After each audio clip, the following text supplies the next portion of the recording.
Hi, good morning. We're here with Charlotte Grafton from Richard Grafton Interiors in Harrogate. How are you doing? Yeah, I'm good, thank you. Very well. How are you? Yeah, very good. Thank you. Thank you very much for joining us today. Looking forward to the interview. So, if you could get us started and tell us a little bit about, who you are, what it is that you do, how long you've been doing it for, please. Yeah, so I joined Richard Grafton Interiors, which is obviously a family business, about 3 years ago now, after working a stint in London. I decided to move back to Yorkshire, having been down in London for 6 years, and decided to join the family business. I initially started working in the marketing team, so developed quite a lot of skills around marketing and branding, developing the Richard Grafton Interiors brand overall across the three showrooms that we have in Harrogate, Ilkley, and Wetherby. And then now I kind of transitioned into more of an operational role. So I sort of improve processes all round, try and sort of look for gaps in things that we're doing, processes, improvements, and just trying to sort of refine the business overall. Excellent. And was the business founded? Was that founded by Richard? Yeah, so we are into our 11th year now. Excellent. Richard started in Harrogate initially, and then after 4 years, he opened the Ilkley showroom.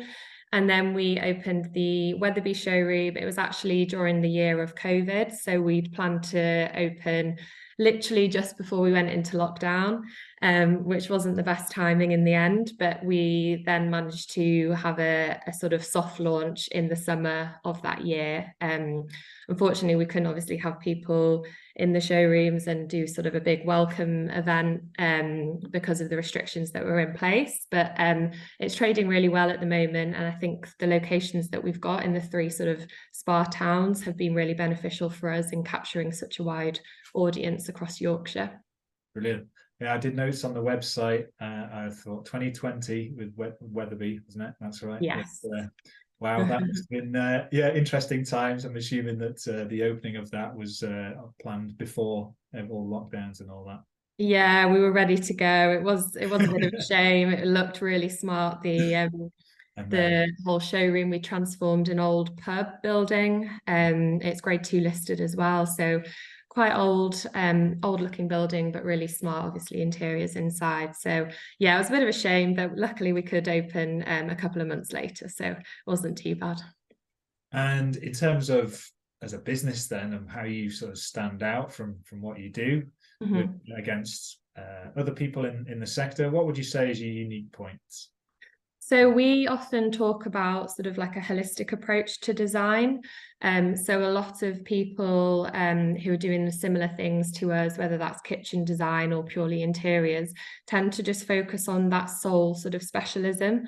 But we have quite a large team of 14 designers who do the interior design and what we call the architectural design side of the business as well. So they really work hand in hand together. So we can look at a project right from the very start all the way through to completion, look at every single detail, whether that be in a kitchen project, for example, the cabinetry, but then also looking at sort of an interiors approach to the design as well by incorporating fabrics and textiles, so that all the rooms in the house really sort of sing together and work in harmony. You often we find with some of our competitors, if it is just a kitchen company, they look at purely sort of putting in a kitchen and then walking away, whereas we really take it to that next level, to incorporate, the bar stools or how the dining chairs might fit in with the rest of the room. So it's sort of looking at that overall turnkey design approach. Excellent. Do you find customers, some of them have more of an idea of what they want, and then others are completely, please help, I've got a clue? Yeah, it's very varied. Yeah, I mean, obviously, all our designers are very well trained in being able to adapt to any customer that we have in the showrooms. So if someone has, a really clear idea of what they want, then we're happy to listen to them and sort of get their feedback and work together. So it's sort of we bounce ideas off each other. But then obviously if someone comes in and really needs that guidance, then we've got the skills, and the tools to be able to really help them on that journey from start to finish. So yeah, they're very good designers, very well trained in their sort of specialism, and can really help any client that comes through the door. How would you say the interior design market is at the moment? Obviously, there's one end, there's cost of living crisis, things like that. But what's the kind of business journey been like for you over the last few years, and what do you see as the challenges going ahead? Yeah, well, I think obviously a couple of years ago with COVID, that was an interesting time because it was sort of the uncertainty and no one really sort of knew what was going to happen. But we carried on in the background. We still had a lot of clients who we were speaking to and planning and in the planning stages for their projects. So in that respect, we were quite lucky that we could carry on working. More recently, obviously, with the cost of living crisis, I think the retail environment has massively changed. We have retail showrooms as well as the project side of the business. And we did see a sort of decline in the retail footfall over the last probably year or so, while everyone's been adapting to the cost of living crisis and, increased interest rates and things like that. But luckily, over sort of the last month, we've seen that pick up quite a bit as we go into sort of the Christmas period, the gifting period, which we always see as a busy time for us. And hopefully that will continue.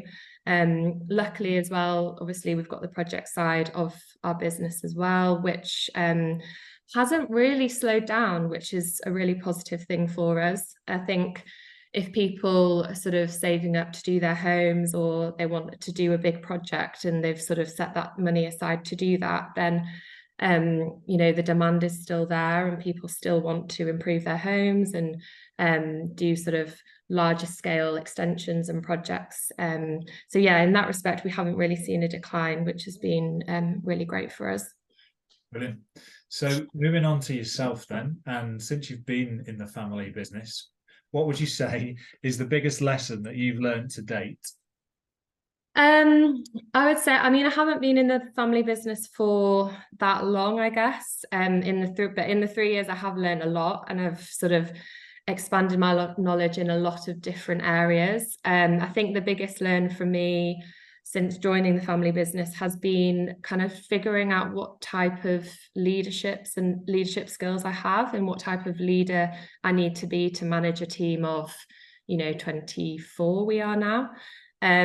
Obviously alongside, Richard and Millie as well. But I think that's probably been the biggest learn, just trying to figure out how to get the best out of the team, how to make sure that the culture is, really positive, promoting diversity, promoting, training opportunities, and trying to really maximize that within the team so that we've got, a loyal team. I think, our staff retention rate is really good. People tend to stay with us a long time. And I think that's a reflection of, the work that we do in the background to make sure that the culture is there and we're really trying to get the best out of people. Yeah, big shift going into sort of leadership role, and team of 24. That's it's not insignificant number of people. Yeah, no, exactly, and across different sites as well. So yeah. It can be challenging. I think people management is definitely probably one of the biggest challenges that we tend to face with running a business, just because you've got so many personalities, so many differing opinions on things, and I think it's just being able to manage that to make sure that everyone is still working in line with your business goals and your business values. But yeah, no, it's always a fun one. Definitely. So what inspires you to do what you do?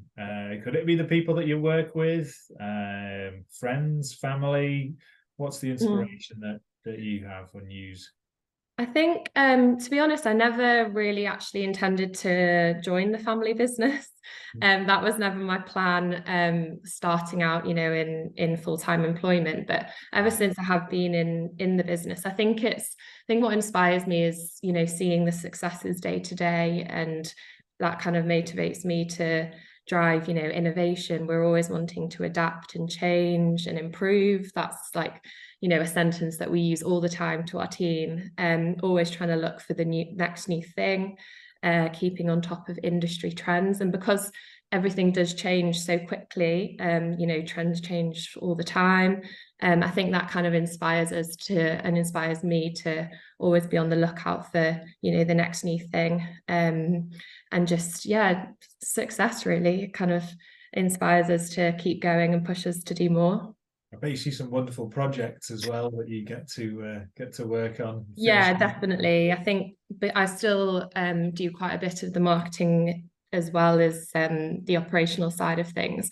So I get to go on a lot of the photo shoots when we finish the projects, and just speaking to the clients and, you know, getting their positive reviews from the work that we've done, obviously drives us to, you know, take on more and take on bigger projects, more exciting projects. They're always so different. So it's never, you know, never, one day is never the same. So yeah, it's always an exciting time. So lastly, if there's any latest news around what you're doing, Yeah. feel free to share that, even if it's just a case of the website, so we can find out if we want to get some interior design inspiration. Yeah, feel free to share that.